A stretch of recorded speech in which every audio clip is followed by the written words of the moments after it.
Morning, everyone. I'm Rob Ziegler, an elder and worship leader at Lincroft Presbyterian Church, and I welcome you to our interactive worship service this morning.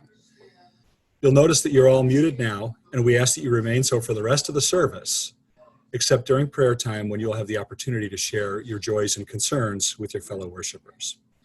Also, we will have breakout rooms after the service for chatting and getting to know one another in a time of fellowship. If you haven't already, please add your greeting to the chat box and let us know from where you're worshiping this morning.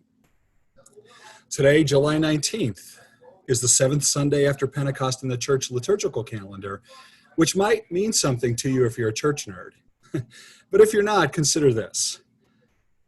In upstate New York, on this date in 1848, 300 men and women attended the opening of the Seneca Falls Convention. This was the first formal gathering on the subject of women's rights in American history, and it was co-organized by Elizabeth Cady Stanton and the local Quaker women of the Seneca Falls community. Among those in attendance who addressed the convention were Lucretia Mott and Frederick Douglass. The convention is widely considered to have launched the women's suffrage movement in this country, which of course culminated with the ratification of the 19th Amendment in 1920. A mere 72 years later. But the fact that that was 72 years later means that this year, in fact, August 18th, is the 100th anniversary of the ratification of that 19th Amendment. And if you read about the convention, you'll learn that the organizers were driven to social action by the convictions of their faith. This congregation, too, puts its faith into action. We are an open and affirming congregation because we believe that diversity is integral to God's rich design of creation.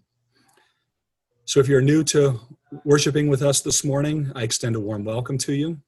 And whether you are a first-time worshiper or a regular, we are blessed that you're here.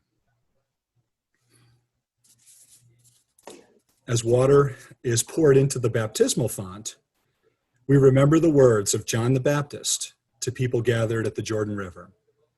I baptize you with water, but when the Messiah comes, he will baptize you with the Holy Spirit. Now I invite you to set aside all else to be fully present. Become mindful of the energy running through your body from head to toe. Set aside any expectations or assumptions, and come to this time with open minds, hearts and hands to the God who loves us. Let us worship God together.